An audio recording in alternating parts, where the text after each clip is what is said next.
Boa noite. Por favor, irmãos, abram as Bíblias de vocês no livro de Hebreus, capítulo 2. Nós vamos ler a partir do primeiro versículo.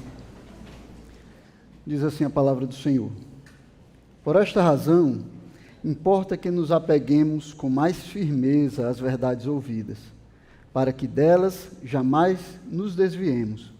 Porque se a palavra falada por meio de anjos se tornou firme, e toda transgressão ou desobediência recebeu justo castigo, porque escaparemos nós, como escaparemos nós, se não levarmos a sério tão grande salvação? Esta, tendo sido anunciada inicialmente pelo Senhor, depois nos foi confirmada pelos que a ouviram. Também Deus testemunhou juntamente com eles, por meio de sinais, prodígios, vários milagres e a distribuição do Espírito Santo, segundo a sua vontade. Curva a sua cabeça, vamos fazer uma oração e pedir a bênção de Deus sobre nós. Santo Deus, aqui está a tua palavra, Senhor, aberta diante de ti, Pai. Ajuda-nos a compreendermos, Senhor, a tua vontade para nós. Ajuda-nos a entender aquilo que o Senhor quer nos ensinar, Pai. Que a tua palavra possa fazer morada nos nossos corações e nós não fiquemos apenas no entendimento da tua palavra, mas nós possamos viver de acordo com aquilo que ela nos ensina, Pai.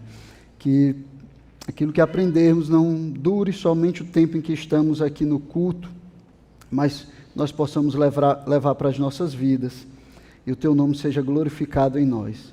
Nós te pedimos tudo isso no nome do teu Filho, Jesus Cristo. Amém. Bem, irmãos, então nós estamos continuando com o nosso estudo da carta aos Hebreus, e aqui nós chegamos à primeira de 5 advertências que nós vamos encontrar ao longo de toda essa carta, né? E aí é importante nós termos entendido o que foi dito antes, né, a respeito da superioridade de Cristo, a respeito de Cristo como a revelação final e plena de Deus, e a sua superioridade aos anjos por causa do seu caráter e da sua posição. É importante que nós tenhamos compreendido bem isso, porque o ensino que nós vamos ter aqui, ele está baseado naquilo que foi dito antes, naquilo que os hebreus já sabiam, esses crentes hebreus já sabiam a respeito de Cristo.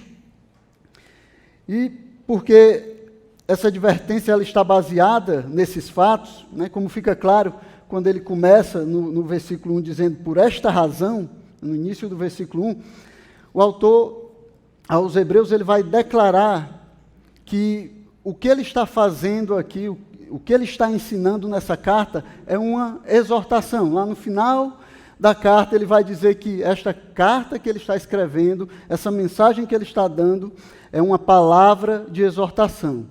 E aí, várias vezes, a gente vai ver que ele vai parar essa palavra de exortação, ele vai dar uma pausa nesse ensino e vai trazer uma advertência aos seus leitores, aos seus ouvintes, né? E vai chamar eles a uma resposta àquilo que está sendo advertido. E essa que nós vamos estudar hoje é a primeira dessas advertências. Então, a exortação e a advertência, apesar de ter nuances que vão diferenciá-las, elas são 2 lados da mesma moeda. A nossa passagem ela começa com exortação, né, que nós poderíamos dizer que é o lado positivo da moeda. Aqui indica o que deve ser feito, o que nós deveríamos fazer. Ele diz, por esta razão, importa que nos apeguemos com mais firmeza às verdades ouvidas. O outro lado da moeda, que nós poderíamos dizer o lado negativo, nos alerta para os resultados, ou para as consequências, que são terríveis para aqueles que não seguem o ensino, a instrução dessa exortação. Ele diz, para que delas jamais nos desviemos. Então, existe uma relação muito próxima entre a exortação e a advertência, de modo que as duas estão ligadas. E de maneira também que todas as advertências que o autor vai trazer para os hebreus, elas iniciam com uma exortação, iniciam dizendo o que eles deveriam fazer. Elas começam com a exortação. E assim, a exortação e a advertência elas devem ser tratadas como uma unidade, como algo que o autor está usando para instruir aqueles que estão ouvindo o ensino dessa carta, aqueles que estão lendo ou tendo acesso ao ensino dessa carta. Agora, a gente precisa parar um pouco aqui e abrir um parêntese para falarmos sobre a natureza de uma advertência bíblica, para nós entendermos melhor o que significa uma advertência bíblica. Porque algumas pessoas costumam pensar que porque foram salvas, porque estão em Cristo, as advertências elas não se aplicam a elas não dizem respeito a elas.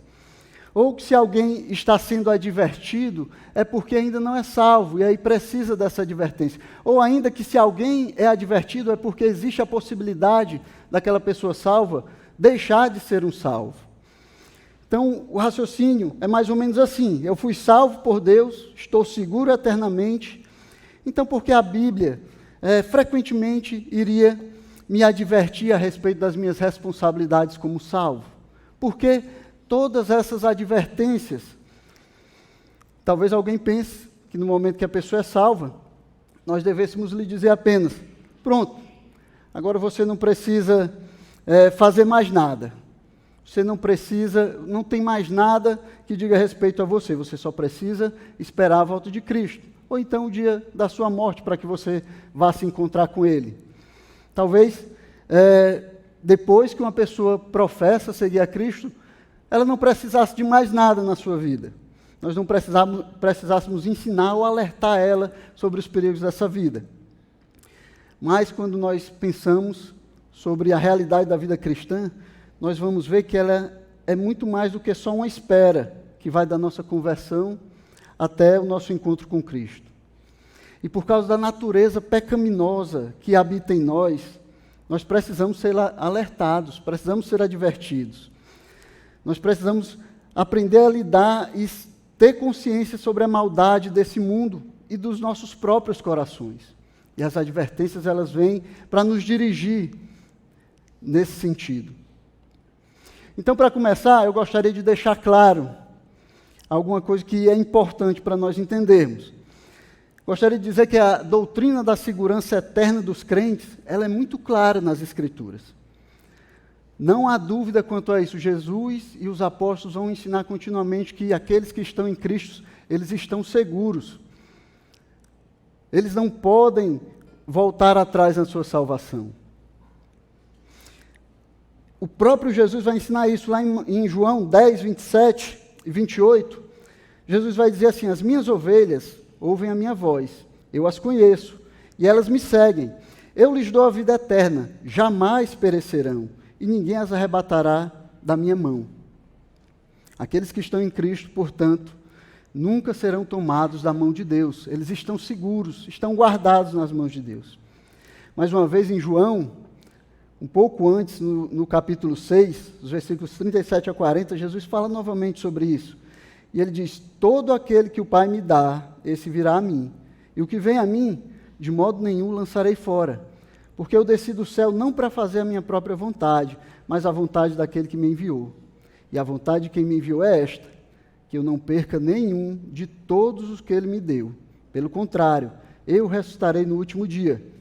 De fato, a vontade de meu Pai é que todo aquele que vir o Filho e nele crê tenha a vida eterna.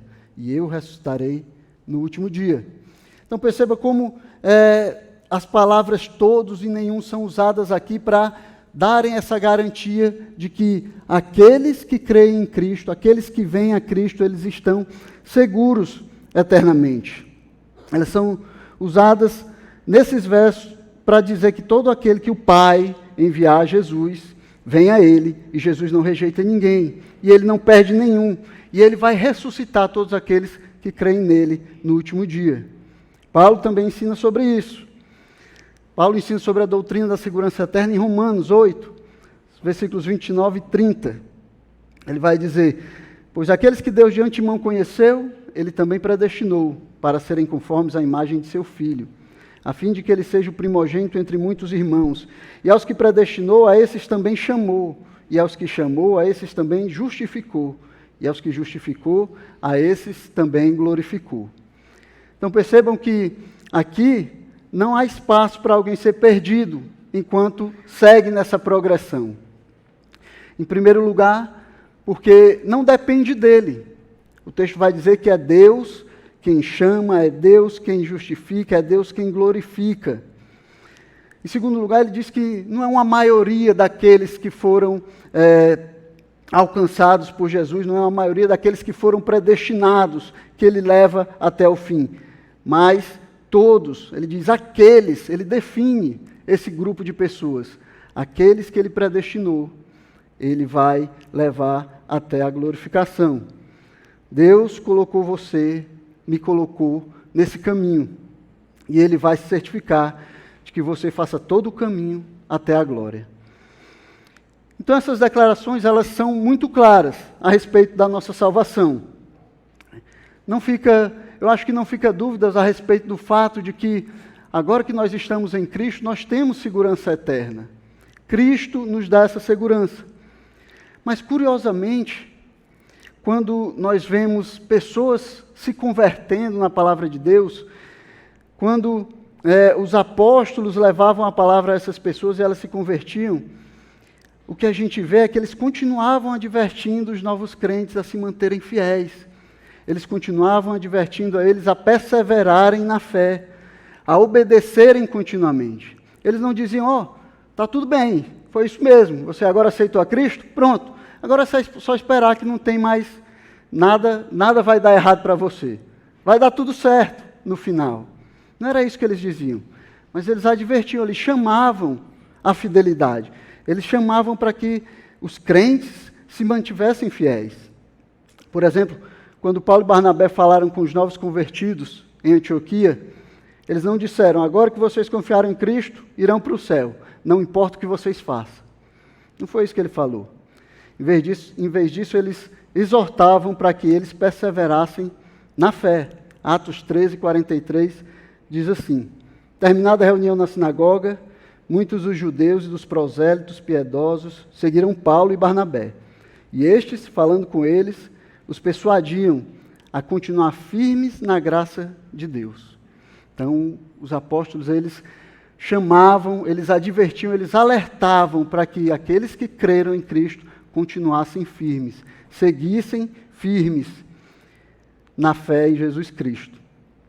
No capítulo seguinte, Paulo e Barnabé, quando estão voltando na sua viagem missionária, eles advertem aos irmãos que já haviam crido, inclusive aqueles de Antioquia a quem eles já tinham falado antes.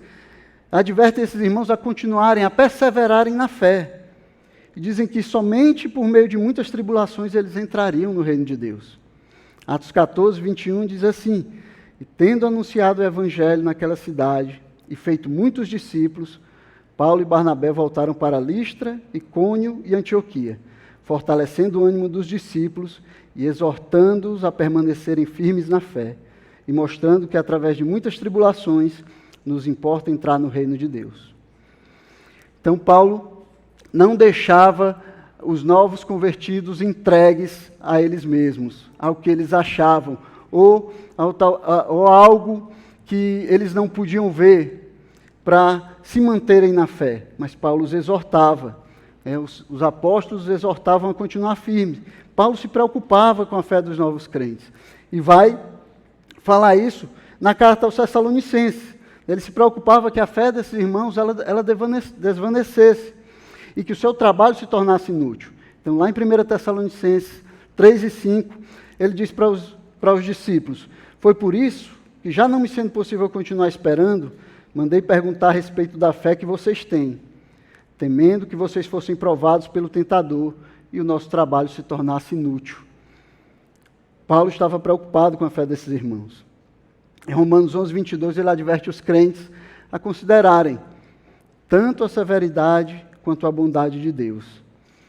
Considere, pois, a bondade e a severidade de Deus. Para com os que caíram, severidade, mas para com você, a bondade de Deus, desde que você permaneça nessa bondade.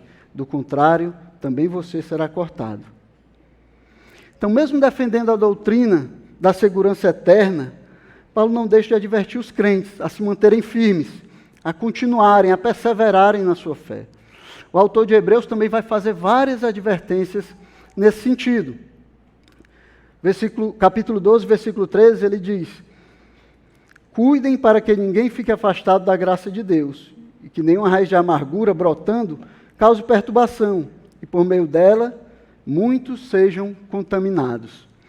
Ele vai comparar essas pessoas com Esaú, que vendeu seu direito de primogenitura, e ele diz que quando tentou recuperar não foi mais possível. E ele ainda vai advertir os crentes, no capítulo 3 também, a não se deixarem levar por um coração de incredulidade. Capítulo 3, versículo 12 diz: tenham cuidado, irmãos, para que nenhum de vocês tenha um coração mau e descrente, que se afaste do Deus vivo.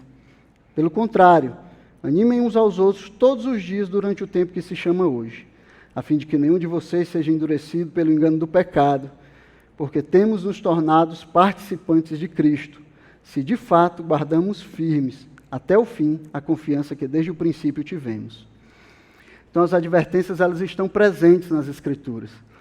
Os crentes são advertidos a se manterem firmes, a continuarem no caminho, a continuarem perseverando na fé. Jesus mesmo advertiu os crentes: quem não permanece em mim é jogado fora e seca, à semelhança dos ramos que são recolhidos e jogados no fogo para ser queimados.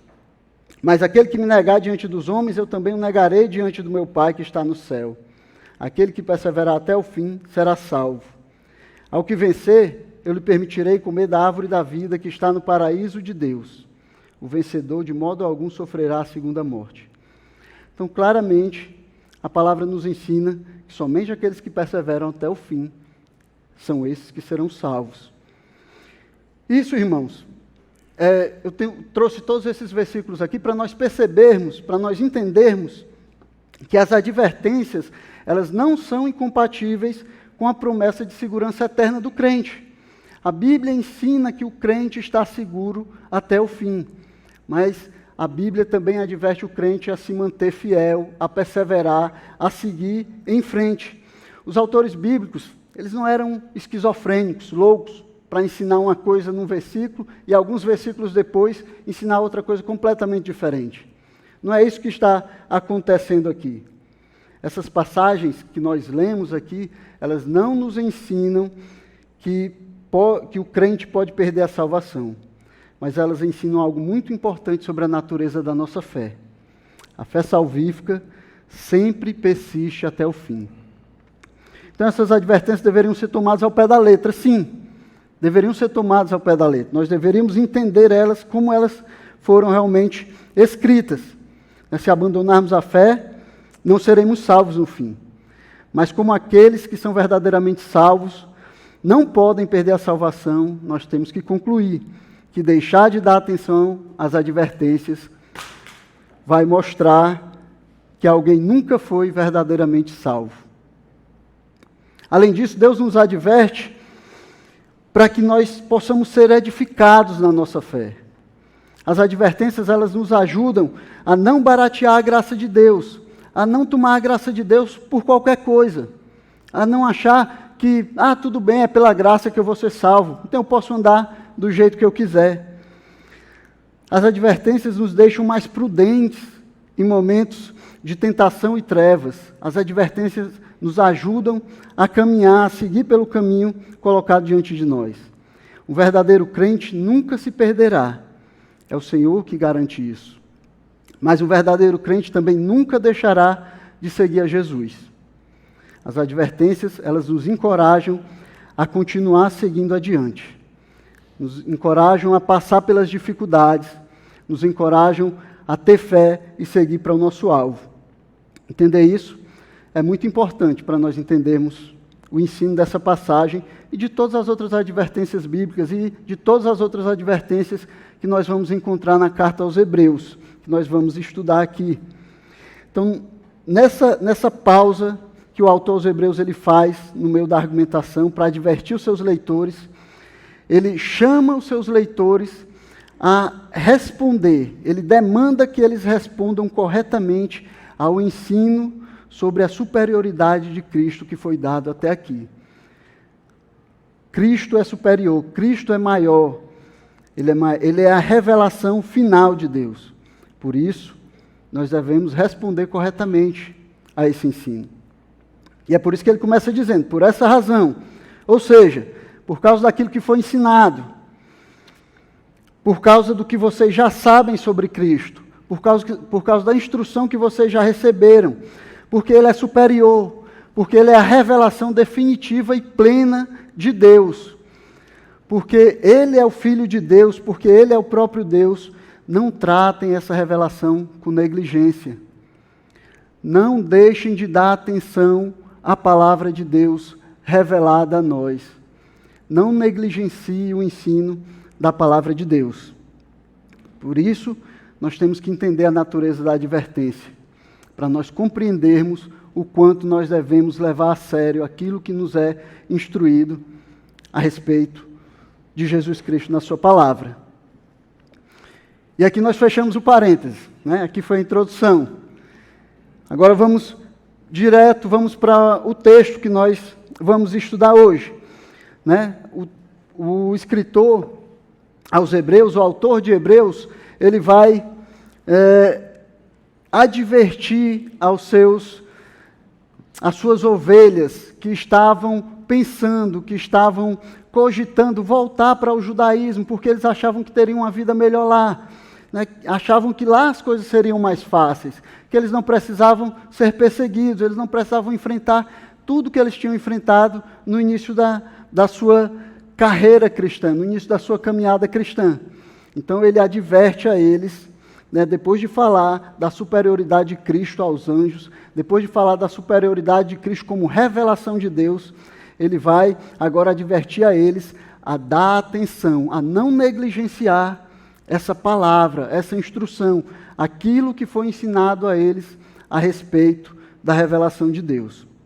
E aí no texto que nós temos aqui, nós vamos encontrar pelo menos 3 razões para não sermos negligentes à palavra de Deus, para não negligenciarmos o ensino que nós encontramos na palavra, para não deixar de lado, né, para não deixar esquecido aquilo que nós já entendemos que é a vontade de Deus para as nossas vidas.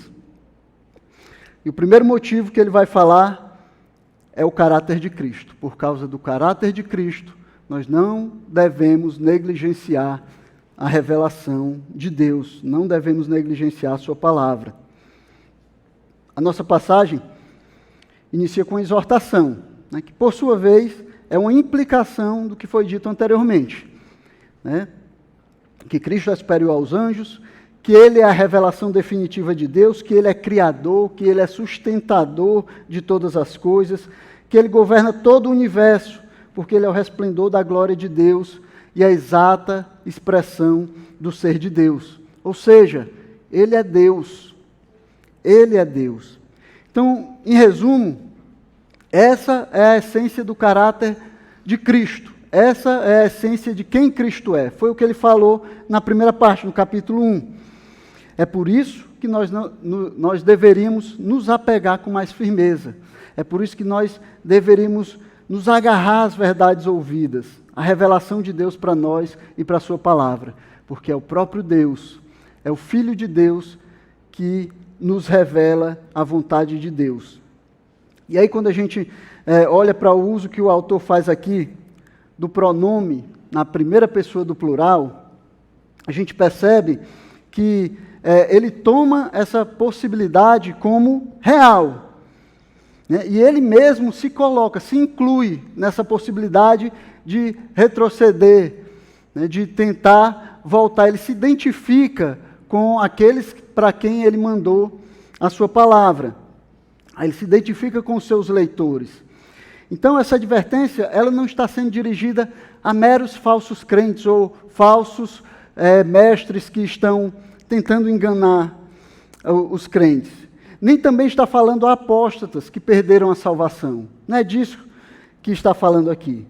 Mas ela está falando para crentes que estão em perigo de perder o prazer da sua salvação. Ele está falando com crentes que, por causa da perseguição, por causa das dificuldades, eles estão em perigo de perder a vitalidade da sua fé, de perder a sua utilidade no reino, perder a sua utilidade para o reino de Deus, porque eles não estão conseguindo passar pelas provações. Eles estão até mesmo correndo o risco de sofrerem a disciplina de Deus, de passarem pela disciplina de Deus. Mas como crentes, como é que a gente pode conceber essas coisas, né? Como é que a gente pode pensar que crentes que entenderam a mensagem, que receberam a mensagem de Cristo, eles poderiam ser negligentes com a palavra revelada por Ele? Ainda mais depois de ouvir tudo que foi dito no primeiro capítulo a respeito da superioridade de Cristo. Como crentes poderiam ser negligentes com a palavra? Ora, meus irmãos, eu diria que você pode descobrir isso apenas refletindo interiormente, em todas as vezes em que você mesmo negligenciou a palavra de Deus, em que você, em algum momento, não andou conforme a vontade de Deus, em que você deixou a palavra de Deus de lado quando teve que tomar uma decisão, ou quando você teve que fazer algum negócio, ou quando você tinha algum caminho a seguir e você preferiu deixar ela ali de lado. Então não é difícil para nós imaginarmos isso, não é difícil para nós olharmos interiormente e percebermos essas coisas acontecendo nas nossas próprias vidas. Mas o autor ele vai nos ajudar a entender como é que isso aconteceu aqui. E aí a palavra-chave aqui, que nos ajuda a entender melhor essa advertência, é a palavra que foi traduzida como jamais nos desviemos, né, que é uma palavra só no grego, mas foi traduzida como jamais nos desviemos. Que ela pode ter muitos outros significados, pode ser usado de várias outras maneiras. Por exemplo, ela podia ser usada para descrever alguma coisa flutuando à deriva na água, né? Um navio que não foi bem ancorado, e aí ele saiu, foi se afastando, foi sendo levado pela correnteza e se afastando do porto. Ou um tronco de árvore que caiu no rio, e aí foi sendo levado e se afastando da margem, ou qualquer coisa que é jogado na água e é deixado levar, e vai se afastando. Ou podia também ser usado para falar de algo que escorrega despercebidamente, né? Como um anel que desliza do seu dedo sem você perceber, né? Algo que você está segurando na mão e de repente sem você perceber ele cai da sua mão e aí você continua e aquilo vai se afastando de você. Ou qualquer coisa que por descuido ou por negligência foi sendo deixado se afastar até ser completamente perdido.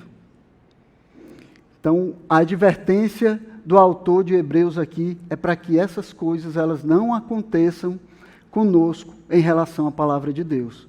É para que nós não deixemos, por negligência, que a palavra de Deus ela se perca das nossas vidas. Que nós vamos deixando ela de lado, que ela vá se afastando de nós, sem nós percebermos. E, de repente, você não vive mais conforme aquilo que está escrito, aquilo que está ensinado na palavra de Deus. O que o autor está tentando fazer os seus leitores entenderem é que se eles não estiverem firmemente presos, convictos, abraçados àquilo que aprenderam sobre Cristo, através das suas testemunhas, as coisas que a vida iriam acabar levando-os as coisas da vida iam acabar fazendo eles esquecer daquilo que eles tinham aprendido, as dificuldades, os problemas, as perseguições que viriam sobre eles. Elas iam acabar sufocando aquilo que eles tinham aprendido sobre Cristo, aquilo que eles tinham aprendido na sua palavra. Eles iam acabar perdendo, se esquecendo das verdades ouvidas. E eles lentamente iriam abandonando aquelas crenças que foram ensinadas a eles, que era exatamente o que estava acontecendo com os crentes hebreus. Eles estavam pensando, eu posso ser crente e ainda viver como eu vivia no judaísmo. Eu não preciso sofrer tudo isso novamente. Eu posso viver aquilo que eu vivia no judaísmo e ter a segurança da religião judaica sobre mim. Então, se nós, da mesma forma, não estivermos firmados nas verdades ensinadas, se a palavra de Deus ela não estiver ancorada nos nossos corações, nós vamos acabar deixando a nossa vida espiritual à deriva no mar desse mundo. Nós vamos acabar nos deixando levar deixando a vida nos levar e esquecendo das coisas que nos foram ensinadas, daquilo que é nos ensinado na palavra de Deus. Por isso é um perigo nós negligenciarmos a palavra de Deus. Então, não há lucro nenhum, irmãos, em você vir todo domingo, ouvir a palavra de Deus sendo pregada, sendo ensinada, mas essa palavra ela só ficar na sua mente até o momento que o culto termina. E aí, quando você sai ali na praça, já nas conversas, você esquece do que foi ensinado. Você não lembra mais daquilo que você ouviu. E aí as conversas giram em torno de qualquer coisa, menos da palavra de Deus, menos daquilo que você aprendeu. E aí na semana, vai ficando mais distante ainda. Vai chegando a terça, a quarta, e você se esquece até o texto que foi estudado. Até o próximo domingo, quando você vai ouvir de novo e vai começar todo um ciclo. Então nós não podemos negligenciar a palavra de Deus, porque é nela que nós encontramos palavras de vida eterna, irmãos. É ela que nos ensina a andar nesse mundo. É ela que nos dirige em meio à maldade, em meio ao caos desse mundo. É ela que nos aponta um caminho para seguir e um alvo para atingir. Nós temos que estar firmados na palavra, firmados no ensino, na revelação do Senhor para as nossas vidas. Então, a palavra do Senhor ela deve servir como âncora, né, que nos firma, deve servir como uma corda que nos prende ao porto seguro da convicção, que nos ajuda a atravessar o mal e as desgraças desse mundo que tentam nos distrair do propósito de Deus para as nossas vidas, que tentam nos desviar dos propósitos de Deus para nós.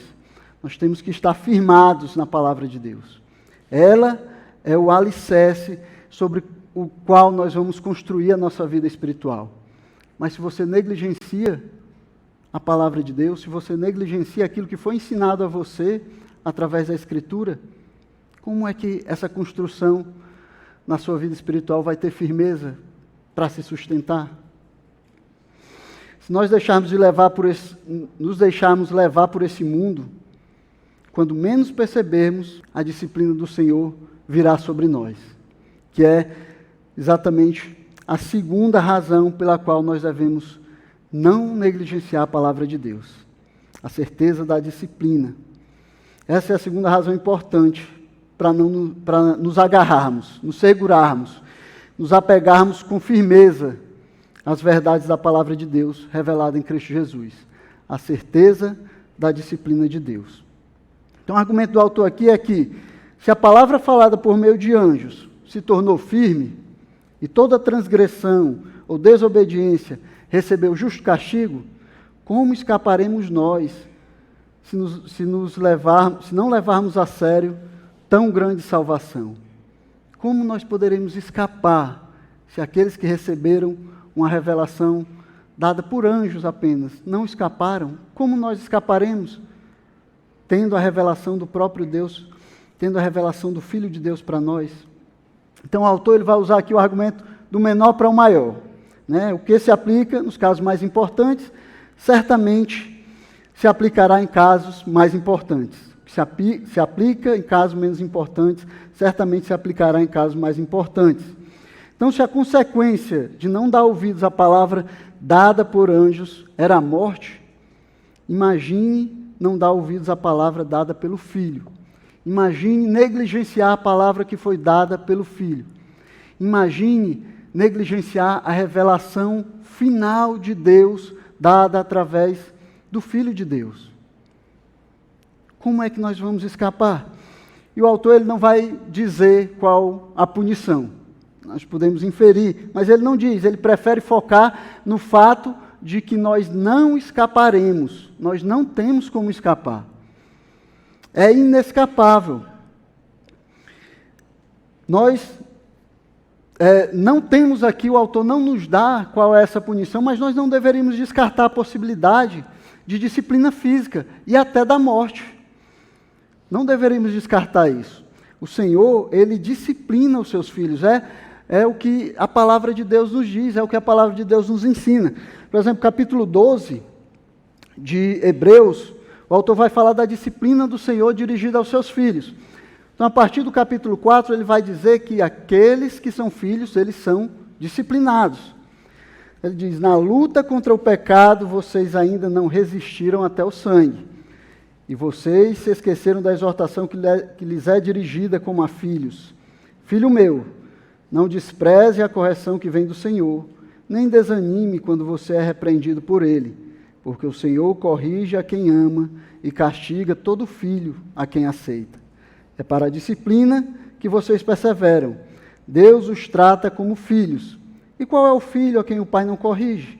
Mas se estão sem essa correção, da qual todos se tornaram participantes, então vocês são bastardos e não filhos.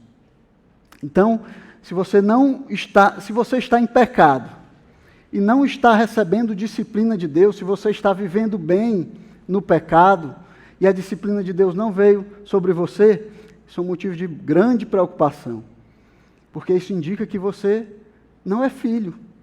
Você não é tratado como filho. Deus não lhe vê como filho. Agora, se você é filho de Deus e está em pecado, em desobediência, meu irmão, você vai ser disciplinado por Deus.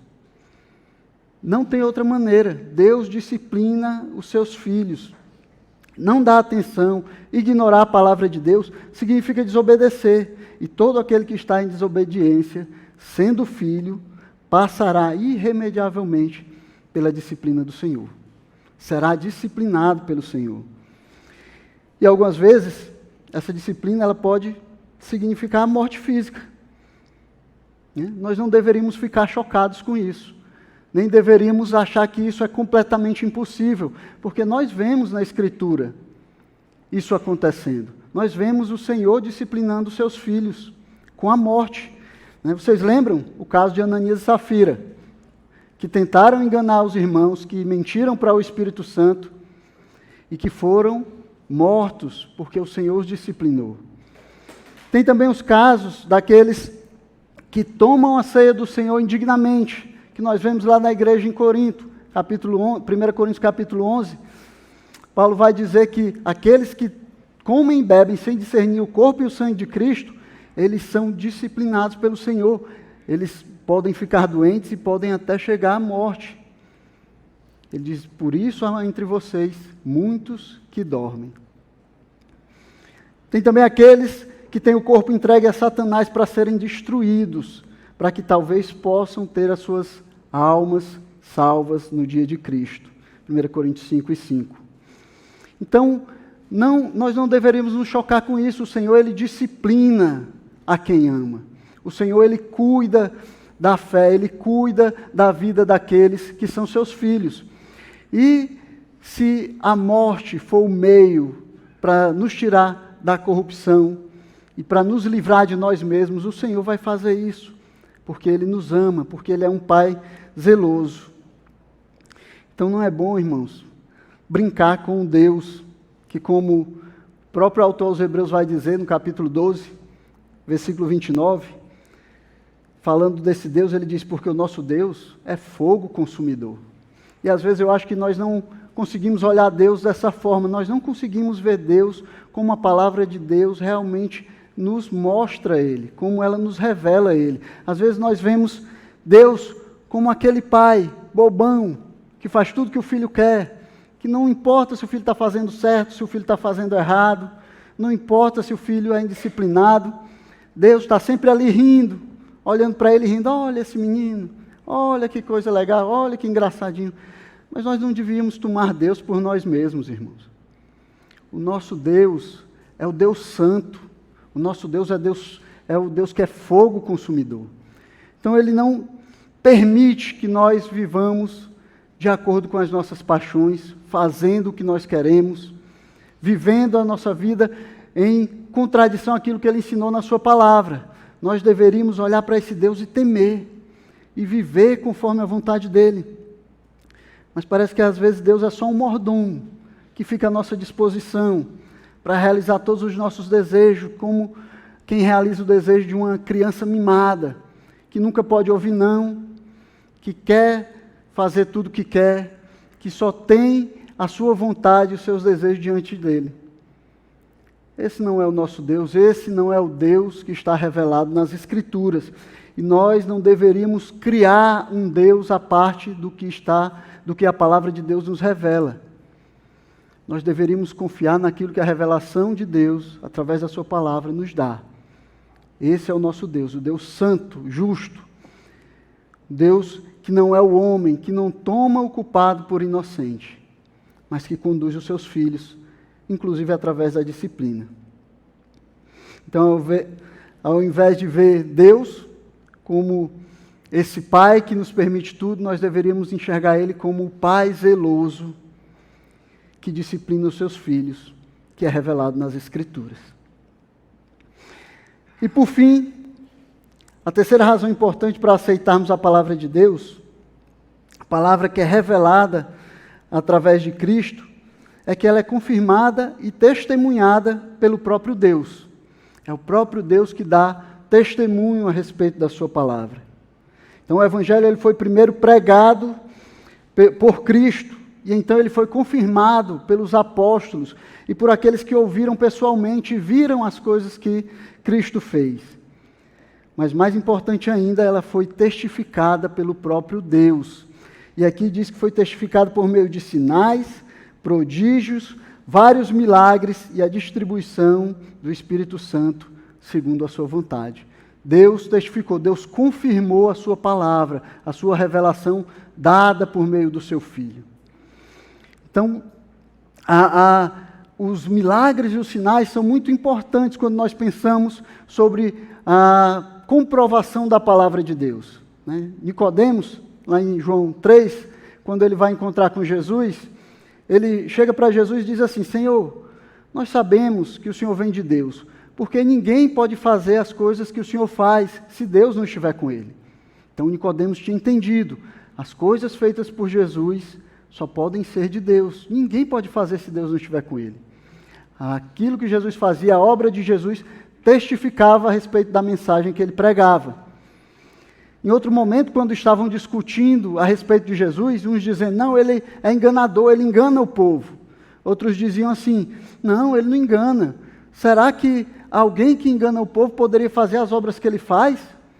E aí eles perguntam, será que o Messias, quando vier, vai fazer obras maiores do que as que ele tem feito? Então as obras, elas são importantes para testificar, para comprovar a mensagem. Foi isso que Deus fez.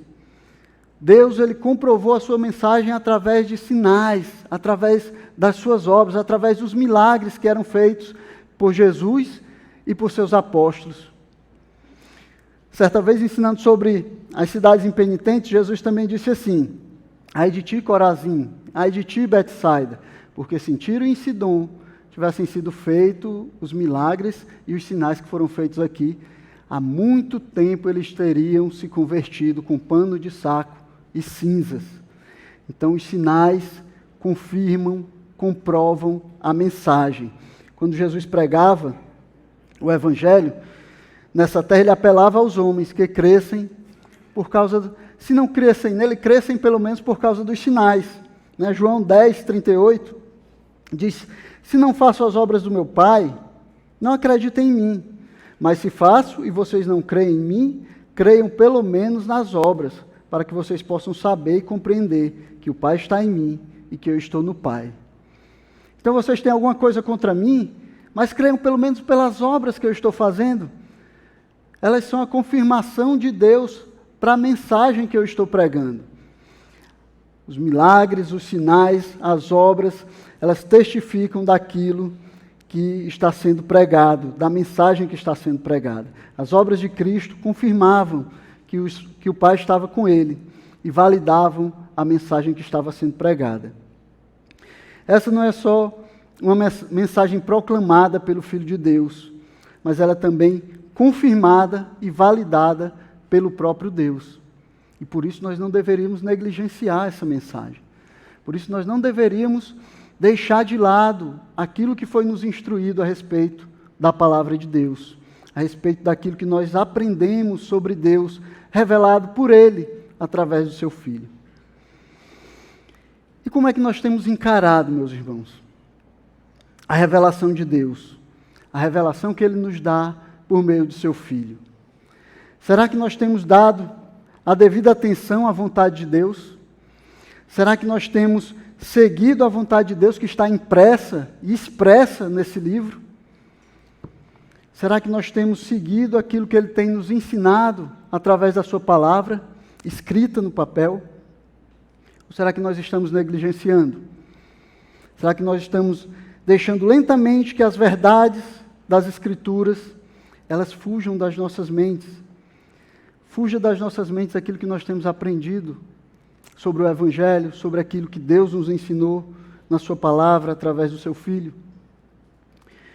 Então, o tema que toma conta da nossa passagem, que está na nossa passagem, é a palavra de Deus. É ela que deve ser ouvida e seguida com toda atenção. É a ela que nós devemos seguir, é ela que deve dirigir as nossas vidas. É por meio dela que nós devemos viver nesse mundo, passar pelas dificuldades desse mundo. Então, a relação com a palavra, ela é determinante para a salvação. Porque há uma clara ligação entre a palavra e o próprio Deus. De maneira que não há como negligenciar a palavra de Deus sem negligenciar o próprio Deus. E, em consequência disso, receber a justa punição por não ter dado ouvidos à palavra que nos exorta, a palavra que nos ensina, a palavra que nos instrui e que nos dirige pelo caminho que é agradável a Deus. Meus irmãos, o Senhor, Ele tem nos revelado na sua palavra qual é a sua vontade para as nossas vidas. Nós não podemos ser negligentes com ela. Não podemos estar aqui, professar que vivemos, que entregamos as nossas vidas a Cristo e vivermos de forma completamente contrária àquilo que a palavra tem nos ensinado e nos exortado a viver. É aqui que Deus nos revela a sua vontade e nos mostra o caminho que nós devemos seguir. Negligenciar essa palavra pode ter consequências terríveis para as nossas vidas. Amém? Então, curva a sua cabeça. Gostaria de fazer uma oração e pedir para que o Senhor nos ajude a seguirmos confiando na sua palavra, confiando na sua revelação para nós e nos dirigindo de acordo com a sua vontade revelada através da sua palavra. Santo Deus, estamos aqui, Senhor, diante da tua palavra mais uma vez. Senhor, ouvindo a tua instrução, Senhor, tentando seguir conforme a tua vontade, Pai. Nos ajuda para que não sejamos negligentes. Nos ajuda, Senhor, para que não retrocedamos, para que não deixemos a tua palavra jogada no canto e esqueçamos aquilo que o Senhor quer e deseja das nossas vidas.